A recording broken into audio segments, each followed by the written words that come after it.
Hi guys, welcome to आनंदी foods. आज आपण इथे पाहणार आहोत तिळाची पोळी। तिळपोळी पाहणार आहोत, संक्रांती स्पेशल। इथे आपण तिळपोळीसाठी आधी पीठ मळून घेत आहोत। मी 2 वाटे गव्हाचे पीठ घेतले चाळून, त्याच्यात चिमूटभर मीठ टाकत आहे। 2 वाट्याला आहे ना मी अर्धी वाटी बेसन पीठ टाकत आहे। आणि बेसन पीठ आपण अर्धी वाटी टाकली ना, त्याच्या हाफ वाटी मी इथं तेल गरम करून घेत आहे कडकडीत मोहन घालण्यासाठी। त्याने पोळी चांगली खुसखुशीत होते। चांगलं कडक गरम करून घ्यायचं आहे। आता मी ते त्याच्यात टाकत आहे।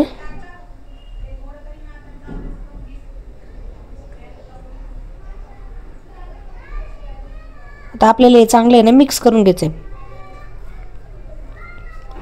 हाताने करायचं आहे म्हणजे सगळ्या पिठाला ना ते तेल आहे ना व्यवस्थित लागले जाईल मोहन।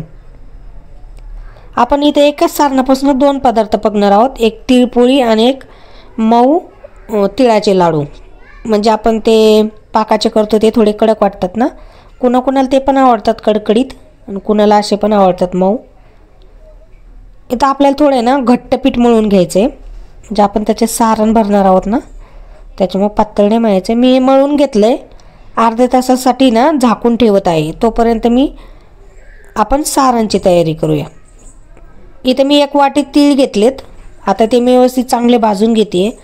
मी तीळ आधी चाळून घेतले, निवडून घेतलेत, कारण की त्याच्यात मातीचे खडे असतात। आता मी त्याला व्यवस्थित भाजते। चांगले भाजले ना तर सारण पण आपलं चांगलं होतं। चांगले तडतडूस तर भाजते मी। आता इथं मी अर्धी वाटी ना शेंगदाणे घेतलेत। शेंगदाणे पण चांगले कडक होस तर भाजून घेणार आहे। चांगले भाजून घ्यायचे शेंगदाणे। तुम्हाला दिसत असेल किती छान भाजलेत मी। आता आपण तीळ आहे ना मिक्सरला बारीक करून घेणार आहोत। छोट्या भांड्यात नाही करायचे, मिक्सरच्या मोठ्या भांड्यात करायचे, मग जास्त पण तेल सुटणार नाही, असे सुट्टे होतील आणि मोठे पण नाही ठेवायचेत आपल्याला। आता इथं आपण शेंगदाणे बारीक करून घेणार आहोत। शेंगदाणे पण तसेच करायचेत, म्हणजे असे जास्त तेलकट नाही झाले पाहिजे, तेल नाही सुटलं पाहिजे। आता आपलं हे ना 1 वाटी तीळ आणि अर्धी वाटी शेंगदाणे, 1.5 वाटी झालेलं आहे। आपण तेवढाच गूळ घेणार आहोत, 1.5 वाटी।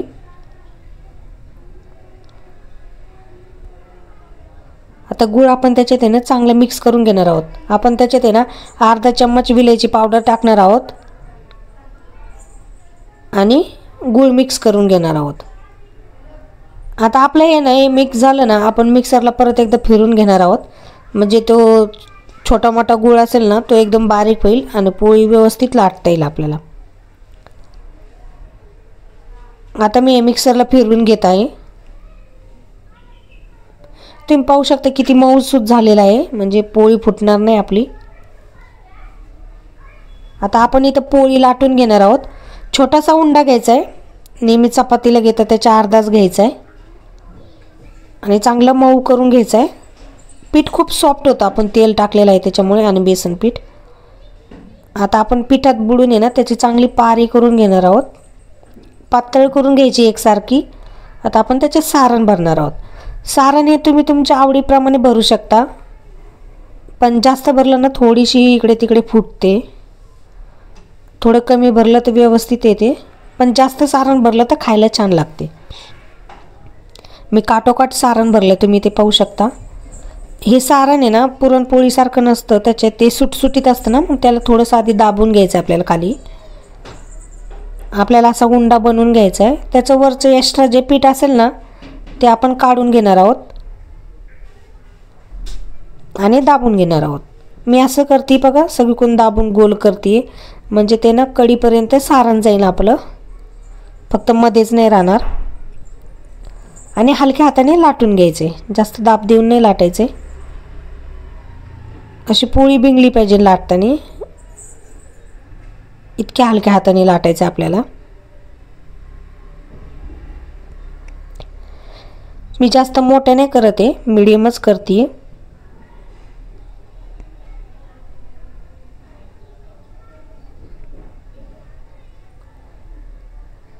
ह्या पोळ्या ना जास्त अशा प्रकारे केल्या ना तुम्ही चिवट पण नाही होत आणि कडक नाही होत, एकदम मऊसूत होतात. आणि मिनिमम 8 ते 10 दिवस तरी टिकतात ह्या पोळ्या. आणि सारण फ्रीजच्या बाहेर 2 महिने म्हटलं तरी टिकतं, कारण की ते आपण व्यवस्थित भाजून वगैरे घेतले. तर इथे मी तवा तापत ठेवला होता, थोडंसं तेल टाकलं आणि पोळी टाकून घेतलेली आहे. आपल्याला ती व्यवस्थित भाजून घ्यायची आहे. आता वरतून तेल टाकून भाजायची आहे.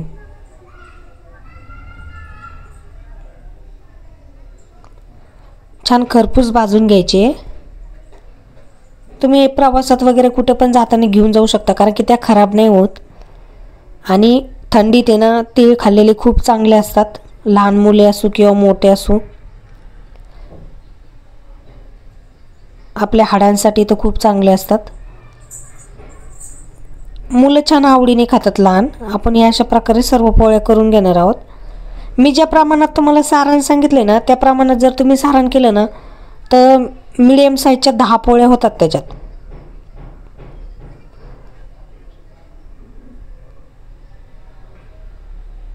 मी दुसरी पण तुम्हाला एक लाटून दाखवत आहे.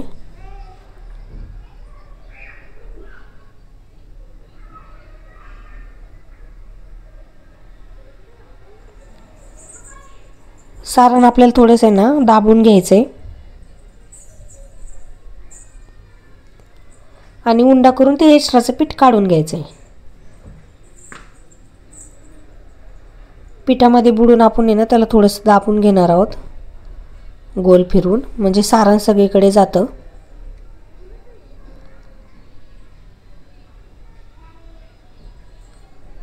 खूप खुसखुशीत होती ही पोळी. तुम्ही नक्की ट्राय करून बघा.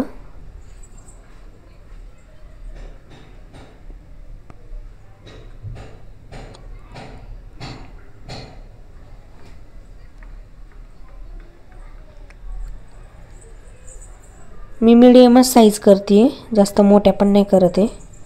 तुम्ही पाहू शकता याच्यात पूर्ण कडेपर्यंत आपलं सारण गेलेलं आहे, तुम्हाला दिसत असेल. सगळीकडून गेले कडेला, पण असं नाही का मध्ये सारण आहे कडेला नाही आहे. आता आपण हिला पण भाजून घेत आहोत.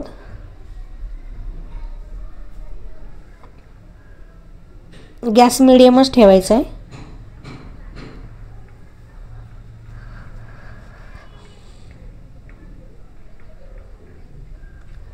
दोन्ही साईडनी व्यवस्थित भाजायची आहे.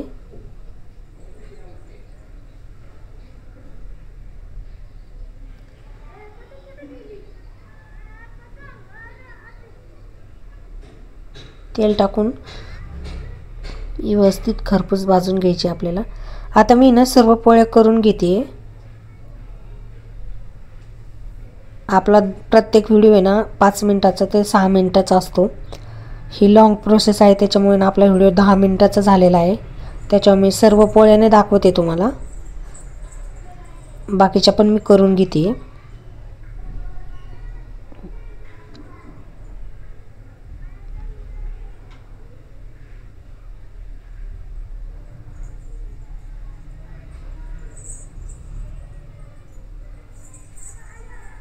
आता आपण ना राहिलेले सारणाचे ना लाडू बांधून घेणार आहोत.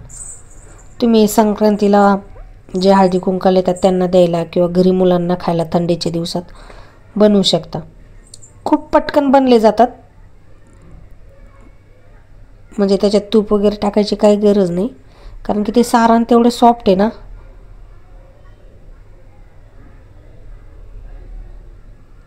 छोटे छोटे बांधून घ्यायचे, म्हणजे मुलांना एक दिला का ते पूर्ण खातात. बघा किती पटकन बांधले जातात, हलक्या हाताने बांधले तरी होतात.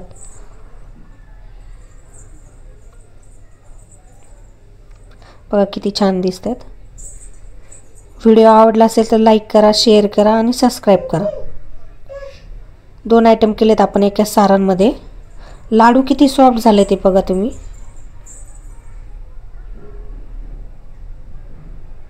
आणि पोळी पण दाखवते मी तुम्हाला. कुठं कडक पण नाही झाली आणि गुळामुळे चिवट पण नाही झाली, व्यवस्थित खुसखुशीत झालेली आहे. अजिबात कडक नाही आहे बघा, लगेच तुटते.